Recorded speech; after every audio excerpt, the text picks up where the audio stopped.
On his way back to the hotel, he wastes no time and contacts C to update him on the current situation.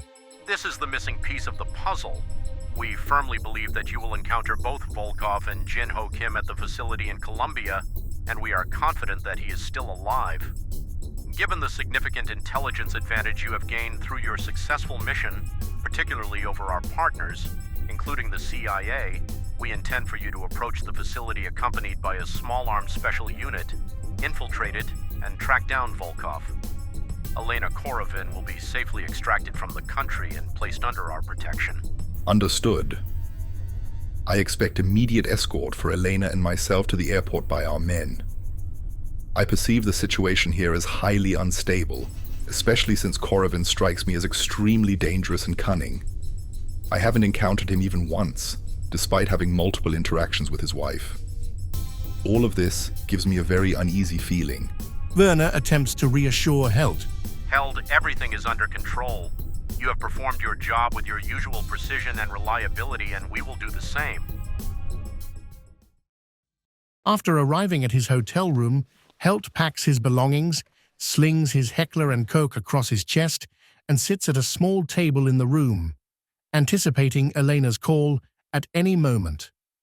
After about 30 minutes of nerve-wracking waiting, he decides to pass the time and calls Park. Adrian, so good to hear from you. Is it time? Is our mission continuing? Should I fly to Germany? Thus echoes a relentless voice from Helt's phone. How about Colombia? Maybe you've been missing the wild animals that also definitely roam the jungle there. Not really, Adrian. But okay, I'm in. Is there anything else I can do for you? I bet you can. Can you check if a facility in the jungle of the Serranía de la Macarena is connected to the World Wide Web? I'll send you the exact coordinates of the facility via SMS. If that's the case, I'll find out everything you need to know. I'll enlist the help of my secret internet organization. You remember our talk back at my place? They don't need to know it's a classified BND mission. Trust me, they'll keep it quiet. We don't want to blow our own cover. I am relying 100% on your loyalty, just to mention that once again. Yes, boss. Park responds somewhat defiantly, and the two end their conversation. Almost simultaneously, Helt receives a menacing-sounding text message from Elena. Please come quickly to our estate in Abdon. Our bodyguards are keeping me here, and I'm not sure if Dmitri knows something.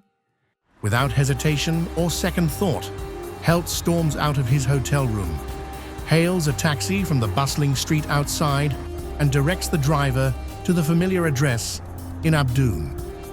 The Korovin estate appears grandiose, well secured, and sprawling across a vast area in the affluent district of Amman. Helt quickly exits the taxi, pauses momentarily before the towering wall that encloses the property, and assesses the surroundings and security measures. To his surprise, the large black wrought-iron gate is unguarded and opens easily. Drawing his pistol from its holster, Helt moves swiftly, using the dense bushes in the front garden as cover as he approaches the estate. His sharp eyes quickly identify a small back door, likely used by the staff, which he finds unlocked. He slips inside with practiced ease. Blinded by rage, his weapon raised, Helt tries to deduce Elena's probable location. He cautiously ascends the grand staircase, his alert gaze scanning every corner, yet he finds it unsettling that no one crosses his path. At the top of the stairs, a large, elaborately decorated door stands ajar. Beyond it lies an oversized bedroom. The cream-colored wallpaper is adorned with golden floral patterns, and the ceiling boasts an opulent crystal chandelier framed by intricate gilded moldings. Pistol in hand, Helt steps into the room, carefully inspecting the door frames, shadowy corners, and blind spots. There, on the large, disheveled bed, he sees Elena lying motionless. Overcome with shock, he gasps softly and whispers, Elena, no! He rushes to the bed, gently cradling Elena's head in his hands. Overwhelmed by a deep sense of anguish and heartbreak, he barely registers the sound of a large caliber rifle being cocked and the heavy footsteps of several armed men entering the room. As Helt turns toward them, he finds himself staring down the barrels of multiple firearms, all trained on him. Dmitry Korovin steps into the room, his expression grave, and speaks with measured authority, directing his words at Helt. You're simply impossible to kill, Helt. But getting involved with my wife was definitely the last mistake you'll ever make in this life. You can count on that. Helt carefully places his weapon on the bed and rises slowly, his hands raised in surrender, his piercing gaze fixed on Korovin. Korovin continues, his voice cold and calculating. Did you really think I would ever leave my highly attractive wife unsupervised? Most of the people around here are on my payroll, and the rest either respect or fear me enough to report immediately if anything unusual happens concerning my wife. It gave me no pleasure to punish her for her disloyalty, but she deserved it. At that moment, Helt can no longer hold back and lunges for his weapon, only to be struck unconscious by the butt of a rifle wielded by one of Korovin's men. The motionless agent is dragged out of the room by the men, and Korovin, unfazed, instructs one of them in a low, commanding tone. Take him to our factory on the outskirts of Amen and let him witness our completed powerful electronic soldiers before you dispose of him. And make sure he suffers.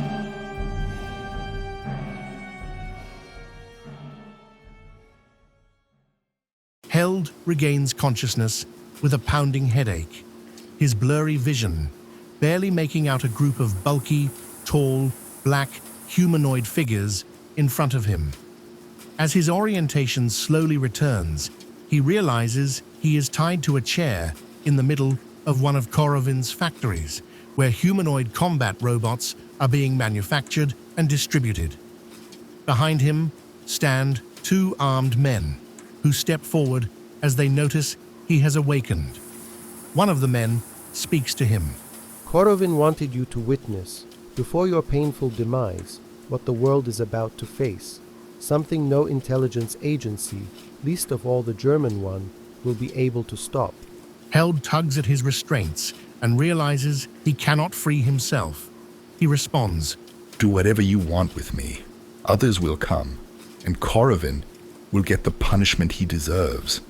Believe me. Korovin's henchman laughs arrogantly, pulls out a knife, and approaches Helt, when suddenly a group of dark-clad, heavily armed, and masked men storm into the factory hall. Korovin's two henchmen drop their weapons without resistance and raise their hands with intimidated expressions. After the two are subdued, Thomas Harrington and his Jordanian companion, Omar al-Hazimi, enter the hall. Helt is freed by Harrington's men, steps forward, and extends his hand to him as a gesture of gratitude. Harrington removes his glowing cigarette from his mouth, leans back slightly, and says with a smug calmness, Direct your thanks to Mr. Al-Hazimi. Actually, one of Volkov's intermediaries who got cold feet and tipped us off. Al-Hazimi steps between the two and responds, You and your country underestimate us. We are not cowards who cry for help as soon as they, as you say, get cold feet. It was not compatible with my principles and what I believe in, what Korovin plans to do in my country. I realized it too late, I admit that. No one has the right to oppress others with these means and enforce their power at all costs. No amount of money in the world is worth selling your soul for this. Well spoken, my friend. Harrington retorts somewhat arrogantly and turns to Helt. I am aware of your further mission objectives. Good luck in Colombia. He hands him a Glock 19 pistol and adds, We were able to listen in on the conversation with Korovin's two lackeys before we stormed the hall. I strongly assume you still have a score to settle with Korovin. We have time and we'll take a closer look around here before visiting Korovin's estate.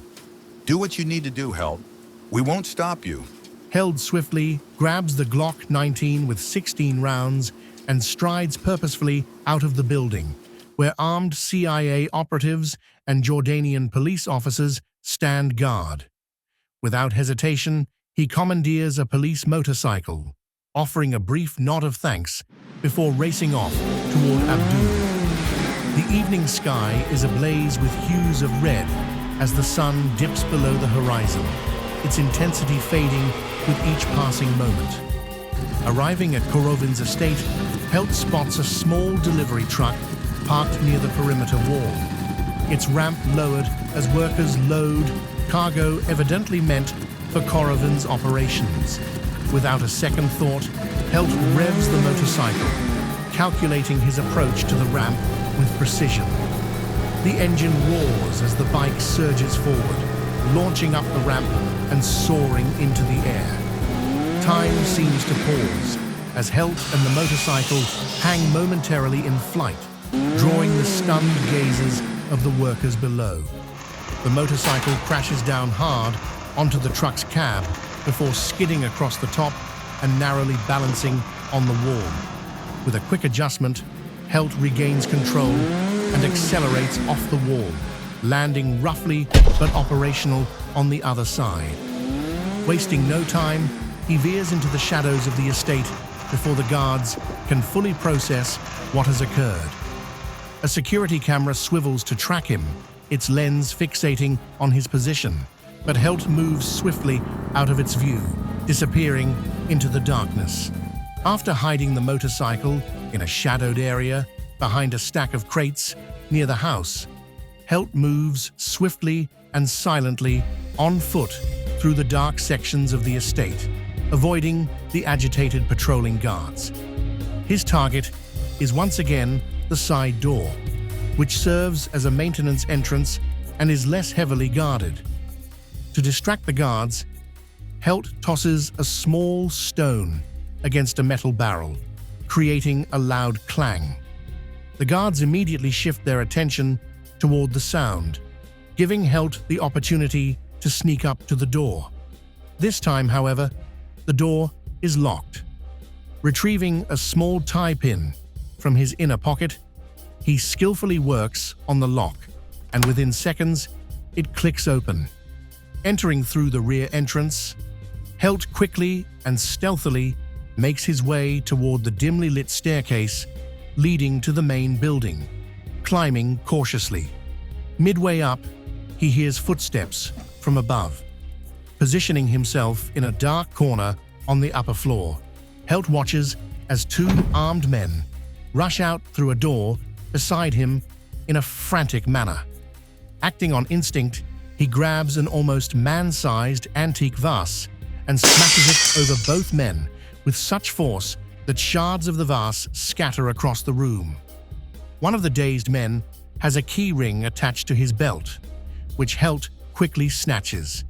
He drags the two out of the entryway and locks the heavy door, using the appropriate key to create a barrier against the guards outside. Moments later, Korovin appears in the hallway, holding a heavy Nagant M1895 revolver. Without hesitation, he fires 2 shots at Helt.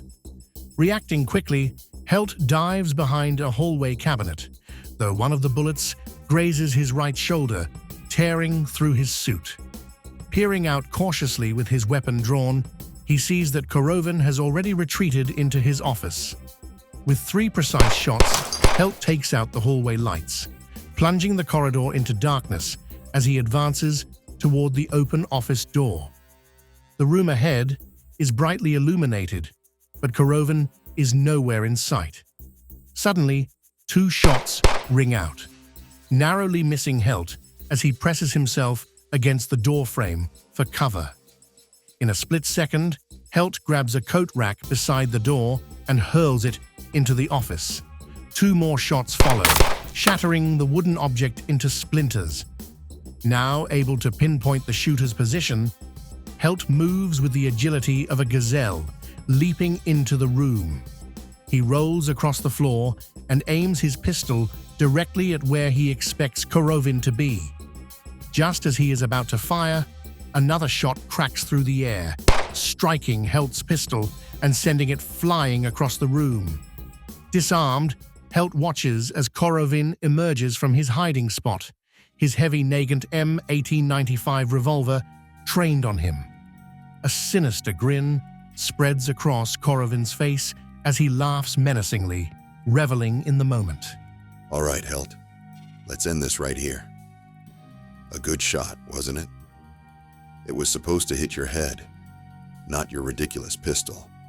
But this way, I get to savor your death a bit more. Held stands motionless in the room, his expression unwavering and his gaze locked on Korovin, silent and unflinching. There's just one small thing I should mention. Your Nagant Army 1895 holds 7 rounds, which you've already spent throughout this facility. Unless, of course, your weapon is custom-made. Well, that's a risk I'm willing to take. Held moves slowly at first, then sprints toward the surprised Korovin, who desperately tries to pull the hammer on the empty chamber of his revolver. Helt leaps and hurls Korovin with such force against the oversized window behind him that it shatters, sending Korovin screaming to his death below. As the shocked guards outside the estate discover Korovin's lifeless body and look up, they catch a brief glimpse of Helt staring down at them with satisfaction before he ducks to avoid the machine gun fire from the guards. At the same moment, a massive explosion erupts. The surroundings are briefly illuminated as shards of the large iron gate scatter into the air. Harrington's special unit storms the premises with loud battle cries, and shortly after, the gunfire ceases as the unit takes control of the situation. When Helt, completely exhausted, encounters Harrington in the entrance hall, he simply says, Thanks. Then he heads toward the completely destroyed gate. Harrington calls after him. You're welcome. And make sure to get that wound treated. Our mutual friend Al-Hazimi surely has the best medical connections here. Held raises his right arm as a farewell gesture, or perhaps to show Harrington that the injury isn't too severe, and he leaves the scene.